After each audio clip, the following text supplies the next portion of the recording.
So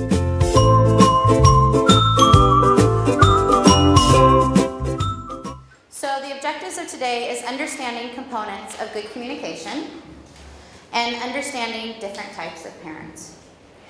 One of the things I like lots of comics, so you're going to see some comics throughout this.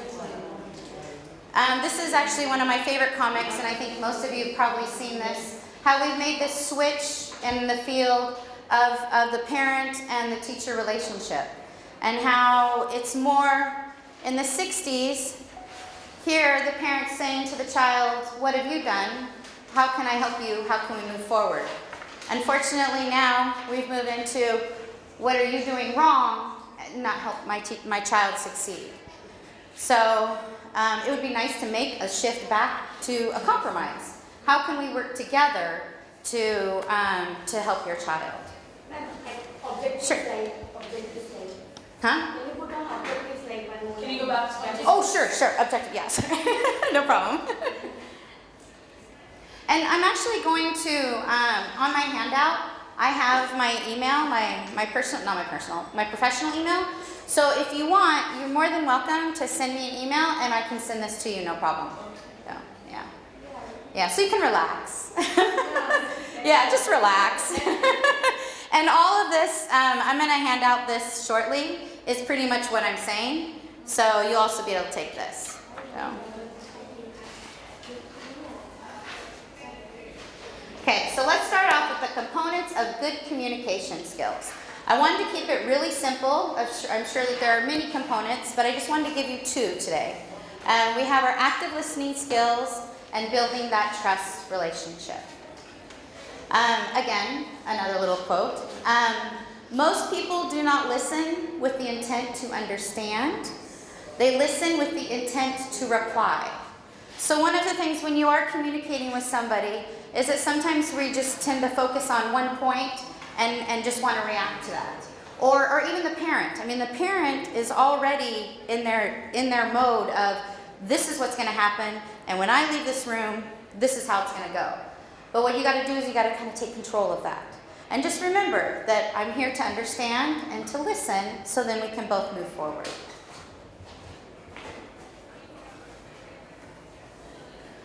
For our active listening skills, there's three components. There's the paraphrasing, clarifying, and body language. And I think this might be the last part too, maybe. Oh, well, there might be more. This is a little guy with Mickey Mouse ears, and she's saying to him, okay, if you think it will help you be a better listener. So he has his little ears on.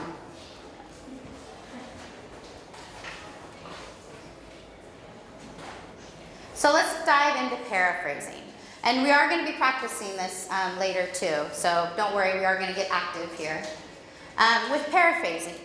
Paraphrasing communicates that the listener has heard what the speaker has said and understands. Sometimes that can be a problem with the language barrier, but I do use a lot of gestures. But I think it's important. It's important for both of you, the listener and the receiver, to be able to practice this. When you paraphrase, you're restating in your own words what was said. So example of the sentence starter would be, what I'm hearing you say, or I see so.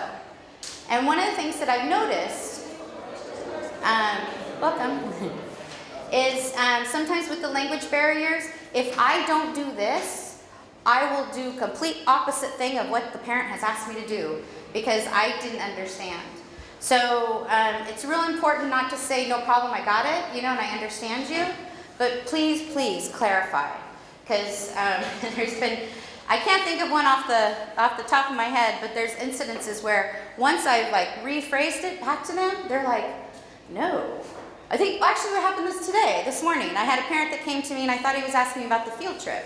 But he wasn't asking about the field trip. He was asking about his daughter registering for KG1. So once we got down to it and I understood what he was saying, then we could move forward. And we both didn't feel frustrated.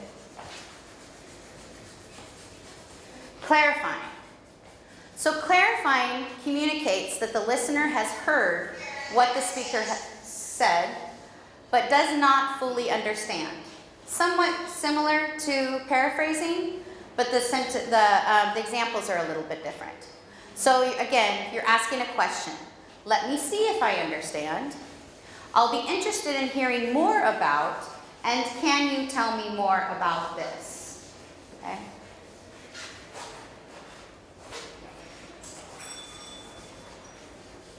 Body language. Body language is really big when you're communicating. What your face says, your tone of voice, your movement, how you appear, the eye contact, gestures. I tend to be I think as educators, we all use our hands a lot because we work with young children. We tend to be a little bit more active. It's just kind of in our genes, I think, as teachers. And then the posture, okay? And it's interesting because what you're saying is only 35% of what they're hearing. So if you're saying something to you that you don't like, and you're like, they're gonna lose their train of thought, and they're gonna shut down. Okay? Not that you have to smile all the time. I mean, sometimes, you know, but I think that it's important just to kind of listen. Okay? And then the nonverbal is the 65. One of the things that I've noticed that works is when you are doing the nonverbal and you're talking is, let's see, do you mind standing for a second? Thank you, I appreciate it. So when you're talking, is talking like this, right? So if it's a situation where you're very upset at me, what I find if I just go like this and I stand a little bit to the side, that diffuses the situation a little bit. Because this is combative. This is, okay, we're going at this right now, you know? But if you just kind of go, oh, okay, I hear ya, you know? It works. It totally softens the situation. If you feel comfortable, and I know that there's the cultural difference too, sometimes just simply touch, depending on the situation. Of course, I'm not recommending this. But just, I hear you, I get you, and I got this, and that also diffuses the situation. Thank you.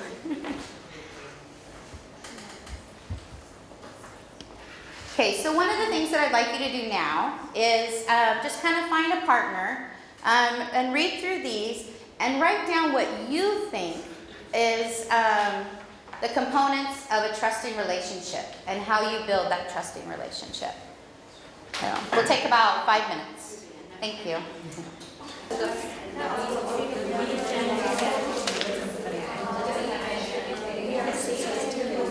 Yeah. Hi, welcome.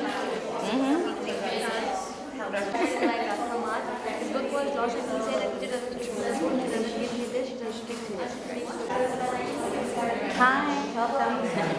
So we're just kind of brainstorming right now about components of a trusting relationship. Yeah.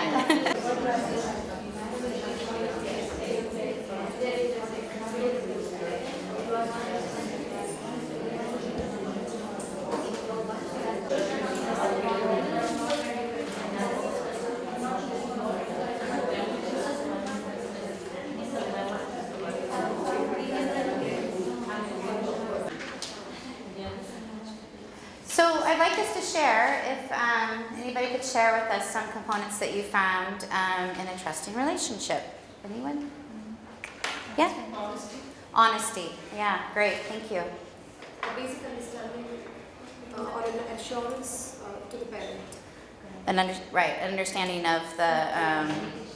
No, there should be an understanding or an assurance from the part of the teacher. Sure. Towards the parent. Okay, great. So an assurance, I'm practicing my active listening.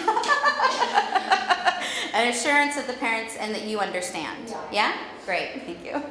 Yeah. Huh? Keep your promises. Mm-hmm. Yeah, follow through. Yeah, do what you are saying. Sure. But what if you can't keep your promise? I mean, what if you're in that situation where something fails or something happens? I mean, we all try, with all intent to do our best and to follow through with our promise. But life happens at the same time. What can you do in that situation?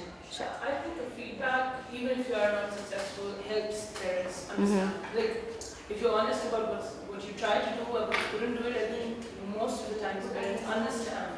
Exactly. Yeah. Did you want to say something along that line? No? Yeah. Transparency. Being and exactly what you said. The transparency. Hey, this happened. This is not what I expected, but it did happen, and we're human. And when you show that you're human, they're gonna more likely they're gonna partner up with you. Okay. And hopefully, that's something going further that they'll use because you're starting with the KG, that they're going to carry on that to the other teachers too. So you're starting the beginning of the teacher-parent relationship. You're the first example. So it's really important to build that and to role model what is appropriate in communication. Anybody else be trusting? Just keep things confidential. Confidentiality, absolutely. Yeah, very, very important.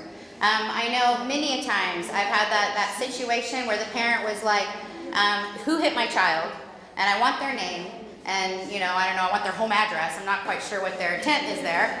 But okay, no, that's not going to happen. We're going to protect everybody, but let them and reassure them that you have the situation taken care of. So yes, confidentiality is very important. Anybody else?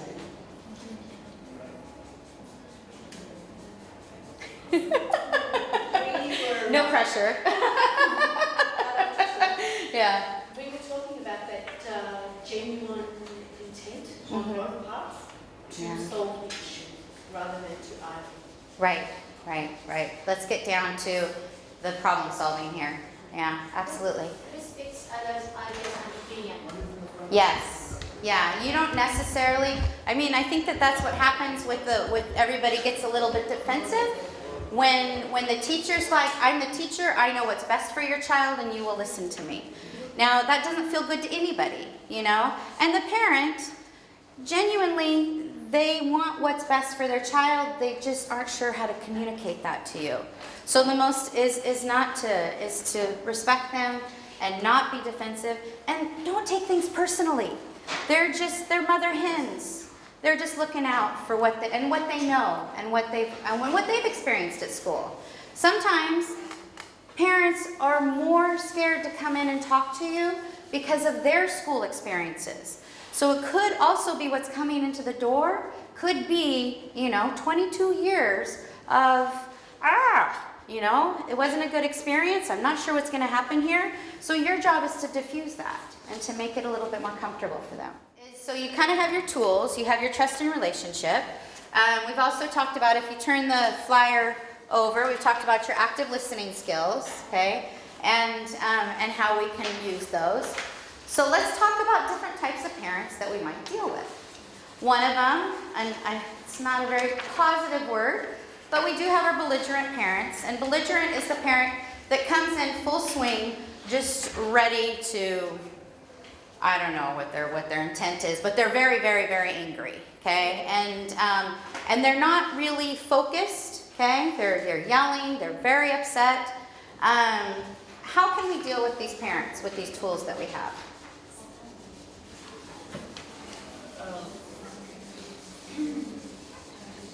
While you're listening to them, maybe write down what they want to say, point, because sometimes when you are saying a lot of things at the same time, you really can't make out what they're exactly trying to say. You maybe can note down the exact problem by going into steps. Okay, what happened?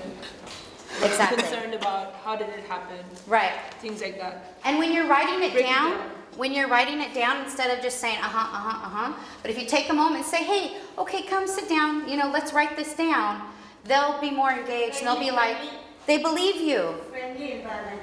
Exactly. And they believe you that you really do want to hear them. It could be, you might not agree with it, but you're writing it down, and in that moment, you're diffusing it. Oh, absolutely. What are some other tools that we can use? Just a little hint, it's on the worksheet.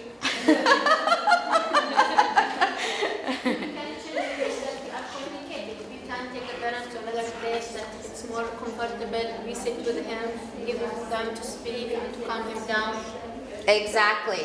Change the environment, okay? There's nothing more stressful than, when you're greeting all the parents and you're in Center Hall and you have a parent that's yelling at you and all the other parents are there too, okay? And that also diffuses their fire because some of those parents are also looking for attention, okay? And if they can get the attention of all the other parents that they're really angry, then what your job is to take them to a nice, quiet environment and they're going to diffuse a little bit because they don't have their audience anymore, okay? Because they might be looking for that audience. Great. And maybe give them some water. Huh? Give them some water. Give them some water, yeah. Give them some cookies, yeah. Food is good. No, it does, and absolutely right. Distracts for a little while, like maybe can I give you something so even if they say no, at least say Yeah. stop for a minute. No, I think that's brilliant. Yeah, absolutely. Huh? Speak more softly. Exactly. If you raise, it's just like with children. If you raise your tone, they're going to raise their tone. But if you make your tone go down and you're like, hey, I got this, you're upset, then they're also going to diffuse. I've actually have told parents, you're yelling at me right now. I can talk to you once you calm down. Because I can't concentrate. It's too much for me, you know? I want to help them, you know, but I can't help them until we're both calmed down. So, and it's worked, you know, and I think that parents have actually respected me for it because I'm being honest with them, I'm being transparent, and I'm telling them I want to help you, but I can't help you when you're yelling. So another comment. This says, please honey, try not to get sent down to the principal's office like last year. Oh. I have been known to march parents down to the principal's office. The principal, yes. Great. All right, so the reluctant parent. Sometimes I think this is the most difficult parent because you really don't know what's happening or what they're thinking because you never see them and they're never at school. And sometimes these are the students these are the parents you need to see. So what are some things that we can do to get them at least a little engaged to help their child? Good news. Yeah. Sending copies of good work the kids have done or a video. And A video, yeah. Sending and look at your kid, you know, this is amazing. I'd love to talk to you about it. Right, Instead right. of these people are often, they know it's a school and their experiences, they don't want to engage with that. But if you flip it to look at how fantastic your child's learning is, I'm so excited, it changes that dynamic. Absolutely, sending them good news. And again, I mean, similar to what you said, they might not be coming in because they might be intimidated by school. They might come from a place where school is very scary for them. So, you know, again, you got to make them feel welcomed. Or they might be truly very, very busy people. You know, they could have 5 children and both be working 2 different jobs. You don't know parents' stories, so you can't just say they don't care and assume that they don't care. There might be something more to the story. So just, you know, try not to judge. What are some other little tricks that you can maybe do to get them to at least acknowledge what's happening? And again, it's right here. You can maybe set up a separate appointment where it's convenient for them to come. Right. And then when we meet them, we can ask them how best possible to, you know, keep in touch. Sure. Right, exactly. So at the beginning of the year, as you get to know your parents, you've been doing this a long time. You kind of have a good idea of where the relationship's going to go, right? So why not ask them, what is the best way to communicate with you? You know, should I communicate by phone? Should we do email? I mean, there's so many different sources of communication that you can use these days. And that's also going to hold them accountable. So, and also make sure that you document every time that you call them. Because that also might be the parent that comes back at you, well, you didn't tell me. Oh, but I did. So just remember that. Documentation is also important. Oh, and I'll read so this says, Mommy and Daddy asked me to give you this sick note because they can't make it tonight. So it's parent night, and the little boy is showing up with his the sick note from the parent. Then there's the helicopter parents. Anybody familiar with this term? These are the ones that call you every single day. So the helicopter parent. This is a term for a person who pays extremely close attention to his or her child or children, particularly at the educational institutions.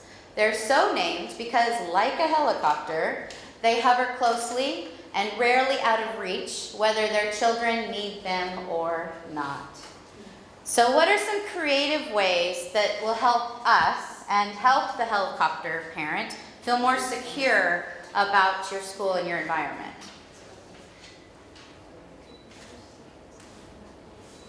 I have a list on the side of the bookcase of things that need to be done Okay. outside of the classroom. Things that would be helpful, Mm-hmm. that needed to get done. And I'd say, thank you so much. I really appreciate this.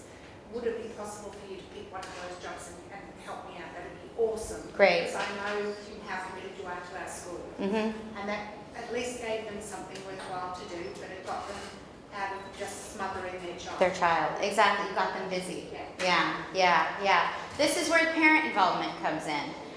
These are the parents that they'll, their heart's in the right place, and they want to be involved, so why not get them involved? You have 25 children, and you can't always meet their needs, so figure out a way to get them involved, but not necessarily with their own child. If that does run into a problem, you can say, hey, I really would like you to be at the school, but I'm going to maybe have you help in, they say their child's in 1C. I'm going to help you in 1B because they need some help. So don't necessarily scare them away from the school, but just find out creative ways to help them through. Because they might, the helicopter parent's an interesting one, and I find them a lot, especially in that KG 1 year. They're just looking for security. I find the first month or two, there's lots of helicopter parents, but as soon as things quiet down, it gets much better and much easier. But it takes a lot of work, and it's almost like you're hand-holding them through the process, but once you get them through, they're confident, you're good, and you move forward. Although there's still those ones that still email you every single day, but that's okay, because luckily, out of 300 parents, there's only maybe 4 of them. So if you put it statistically, you'll be fine. All right, any questions or anything that anybody wants to add to the helicopter parent? No? Okay. So I'm going to let you go ahead and take about 10 minutes, or that works out great. 10 minutes or so, and just maybe share some examples with your partner that you've had and kind of how you've dealt with it. Or maybe what you learned today, how you can deal with it, kind of with the tools that you've gotten.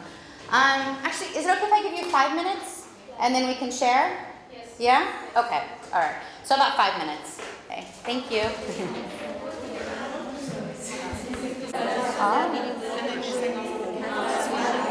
Okay. But again, we invited you. Yeah. Of course. Yeah. Right. She said on the third day, when you meet the community, that's fine.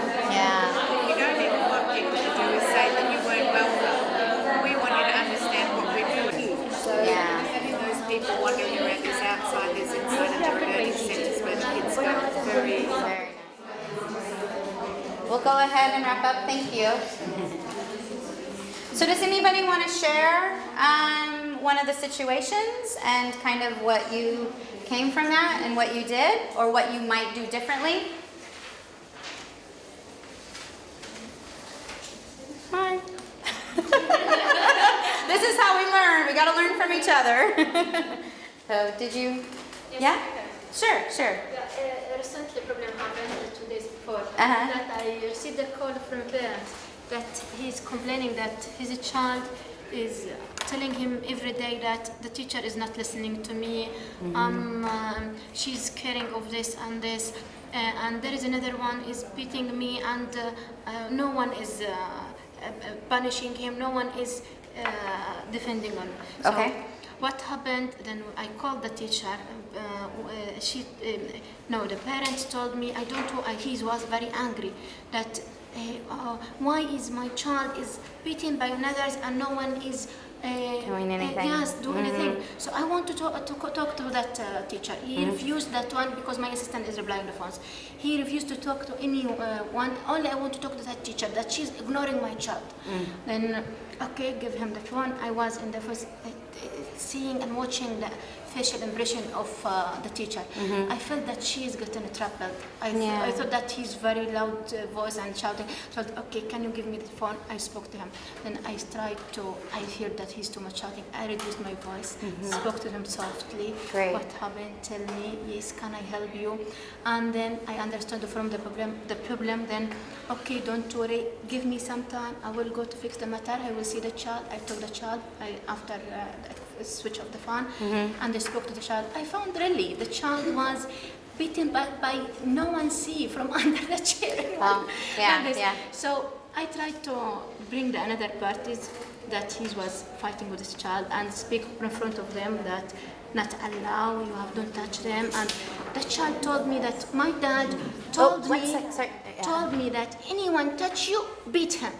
So that the first one, because he's doing something from under, no one is seeing. Right. No one catch him. Catching this. That's the one is hitting. Yes. So I told the parents, yes. So yes, you are right. Your child was right, but he told me that you are telling him that beat anyone touching you, and this which creating the problem. Exactly. Yes, he told, yes, I told him because no one is. Don't worry, if no one is listening, tell him that Miss Wafa is there. You can speak to her. All of us we can help. And he get calm. And another day he called us and apologized. And Yes. yes, See.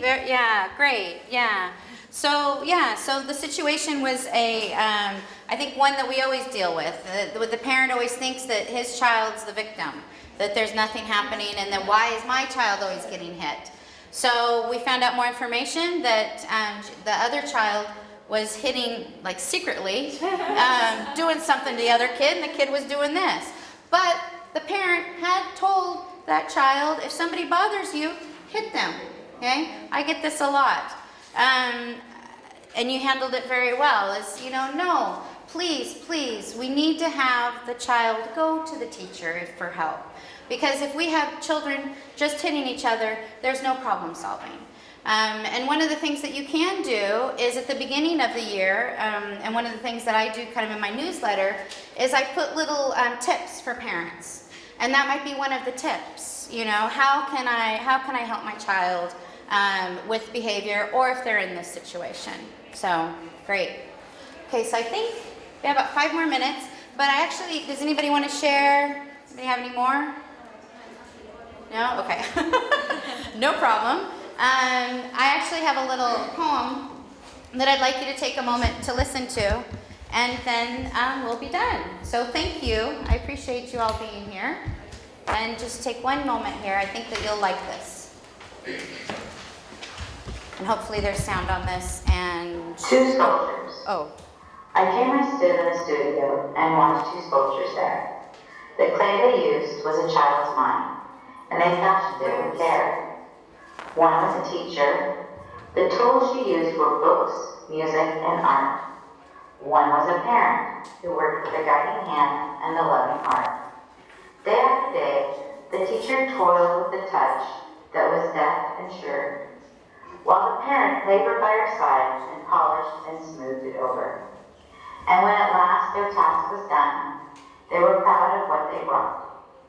For the things they had molded into the child could neither be sold or bought. And each agreed he would have failed if he had worked alone. For behind the teacher stood the school, and behind the parent, the home.